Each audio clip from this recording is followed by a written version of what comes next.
வணக்கம் மக்களே, welcome back to குட்டி ஃபேமிலி. இன்றைக்கி நம்ம இந்த weakest timer begin a journey to pick up trash அப்படிங்கிற அனிமையோட 12th எபிசோட் தான் பார்க்க போகிறோம். அதாவது இந்த அனிமையோட லாஸ்ட் எபிசோட்னே சொல்லலாம். நம்ம வந்து தொண்ணு பேசிட்டு இருக்காம ஸ்ட்ரெயிட்டாக வந்து எபிசோடுக்குள்ளே போயிடலாம். எபிசோட ஸ்டார்டிங்லேயே ஐவி, நாங்கள் எல்லாருமே உனக்கு நன்றி சொல்லிக்கிறோம். உன்னால தான் எங்களோட ஊரே வந்து ஒரு அமைதிக்கு வந்து திரும்பிச்சு. நான் எதுவும் பண்ணல, நம்ம கிவ் அப் பண்ணாதனால தான் நம்மளால் ஜெயிச்சோம் அப்படிங்கிற மாதிரி சொல்லிட்டு எனக்கு நீ இன்னொரு ஹெல்ப் பண்ணணும். எல்லாமே அரெஸ்ட் ஆனவங்களோட லிஸ்ட் அட்வென்ச்சர் கிட்லேருந்து பார்த்தோம்னா 58 பேர் வந்து புதுசாக உள்ள வந்து அரெஸ்ட் ஆயிருக்காங்க. அது மட்டும் இல்லாமல் 55 பேர் வந்து நம்மளோட இடத்துல அரெஸ்ட் ஆயிருக்காங்க அப்படிங்கிற மாதிரி சொல்லிட்டு இருக்காங்க. மட்டும் இல்லாம அதுல ஆச்சரியப்படுற மாதிரி நோபல்ஸ் கூட இருக்காங்க அப்படி சொல்லிட்டு நம்மளோட கேப்டன் சொல்லிட்டு இருக்காரு. ஒரு ஊரே இருப்பாங்க போலன்னு நினைக்கிறேன் அப்படி சொல்லிட்டு நம்ம ஐவி சொல்றா. நம்ம ஐவிக்கு வந்து ஒரு பெரிய அமௌண்ட் வந்து கொடுக்குறாங்க. எதுக்குன்னா நம்மள ஐவி வந்து ஹெல்ப் பண்ணிருக்கால. மொத்தமா அவளுக்கு வந்து 150 லடால், அது வந்து ஒரு பெரிய அமௌண்ட்னு சொல்லலாம். நம்ம ஐவிக்கு அவ்வளோ அமௌண்ட்னா நம்ம ராயல் ஃபேமிலியில் இருக்கிற நிறைய பேர் வந்து பிடிச்சி கொடுத்துருக்கால. அதனால தான் அப்ப நம்ம ஐவி வந்து கணக்கு போட ஆரம்பிச்சிடறா. ஒரு லடார்ல வந்து ஒரு 1000 எலி பிடிக்கலாம் அப்படின்னா 150 லடார்ல 1,50,000 எலி பிடிக்கலாம் அப்படின்னு பார்த்தா நான் ஒரு 140 வருஷத்துக்கு வந்து ட்ரை மீட் வாங்கலாம். அது வரைக்கும் நான் உயிர் வாழணுமே அப்படி சொல்லிட்டு நம்மளோட ஐவி வந்து யோசிக்கிறா.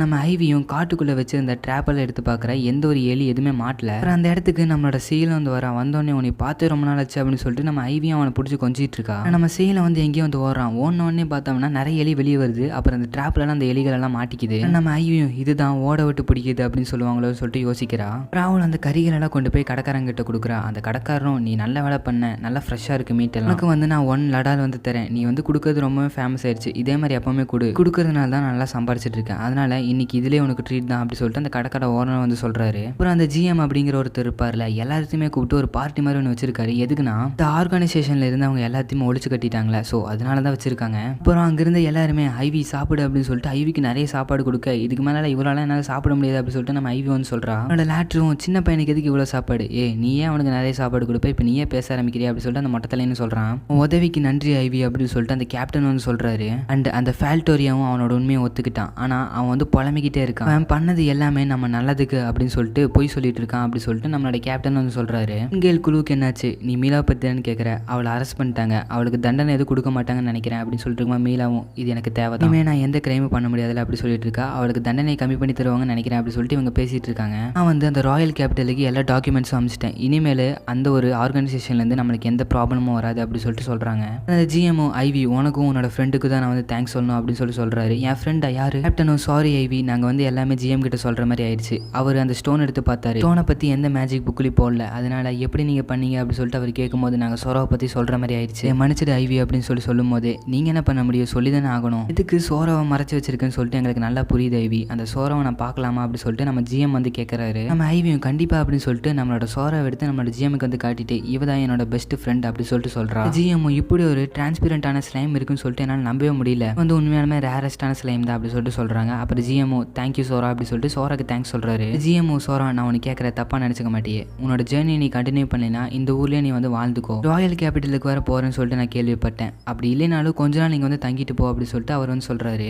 அங்கே கேட்கலாம்னு நினச்சதெல்லாம் நீங்கள் கேட்குறீங்க ஜிஎம் அப்படி சொல்லிட்டு பக்கத்தில் இருக்கிறவங்களாம் சொல்கிறாங்க. ஆட்ரு நீ என்ன நினைக்கிற ஐவி அப்படின்னு சொல்லிட்டு கேட்கும்போது ஐவி வந்து நான் என்ன நினைக்கிறேன்னா அப்படி சொல்லிட்டு அவங்களோட ஃபோர்ச்சூன் டெல்லர் சொன்னதை நினச்சி பார்க்குறேன். ஜேர்னியில் வந்து நீ ஒரு மக்களை நம்பிட்டினா அந்த இடத்துல இருக்கணும்னு நினச்சினா நீ இருந்துக்கோ, பிக்கியான பீப்புள்ஸை கண்டுபிடிச்சிட்டினா நீ அந்த இடத்துல இருக்கிறதுக்கு தப்பே கிடையாது அப்படி சொல்லிட்டு நம்ம ஃபோர்ச்சூன் டெல்லர் சொன்ன நினச்சி பார்க்குறா. மட்டும் இல்லாமல் உன்னோட உண்மை சொல்கிறது தப்பு கிடையாது அப்படின்னு சொல்லிட்டு சொன்னதை நினச்சி பார்க்குறா. அப்புறம் அவ்வளோ அந்த உண்மை என்னன்னா என்கிட்ட வந்து ஸ்டாரே கிடையாது, ஸ்டார்லெஸ் டைமர் ஸ்கில் தான் என்கிட்ட இருக்குது அப்படின்னு சொல்லிட்டு நம்ம ஐவி வந்து எல்லாத்துக்கிட்டையும் சொல்லிடுறா. 5 வயசுல தான் என்னோட ஸ்கில் வந்து தெரிய வந்துச்சு. அப்புறம் என்கிட்ட ஸ்டார்லெஸ் இல்லைன்னு தெரிஞ்சோடனே எங்கள் அப்பா அம்மா என் ஊரில் இருக்கிற எல்லாருமே என்னை வந்து துரத்துனாங்க. அந்த நேரத்தில் தான் ஃபோர்ச்சூன் டெல்லர் வந்து என்னை ராயல் கேபிட்டலுக்கு வந்து போக சொன்னாங்க. அப்புறம் அந்த மக்களுக்கெல்லாம் ஃபால்ஸான இன்ஃபர்மேஷன் கிடச்சி எல்லாரும் என்னை கொல்லணும்னு சொல்லிட்டு நினச்சிட்டாங்க. அதுக்கப்புறம் தான் அந்த வில்லேஜ் விட்டு ஓடி வந்து என்னோட ஜேர்னி கண்டினியூ பண்ணி இவ்வளோ தூரம் நான் வந்திருக்கேன் அப்படி சொல்லிட்டு நம்மளோட ஐவி வந்து சொல்லிட்டு இருக்கான். இதுதான் நான் அப்படி சொல்லிட்டு நம்ம ஐவி எல்லாத்தையும் சொல்ல ஆரம்பிச்சிடறா. அப்புறம் அவங்கள வந்துட்டு நீ இவ்வளோ தூரம் கடந்து வந்ததே பெரிய விஷயம், அதையே கேட்கும்போது எங்களுக்கே வந்து ரொம்பவே கஷ்டமா இருக்கு, நீ எப்படி கடந்து வந்தேன்னு எங்களுக்கு தெரியல அப்படி சொல்லிட்டு எல்லாருமே அழுகுறாங்க. ஐவி உங்ககிட்ட ஸ்டார் இல்லைன்னு சொல்லிட்டு நீ எப்பவுமே கவலைப்படாத, நீ வந்து எப்பவுமே ஒரு ஸ்மார்ட்டான பையன், உங்ககிட்ட என்னதான் ஸ்டார் இல்லைனாலும் எங்களை விட நீ தான் புத்திசாலி அண்ட் ஸ்ட்ராங்கஸ்ட் கூட அப்படின்னு சொல்லிட்டு எல்லாரும் சொல்றாங்க.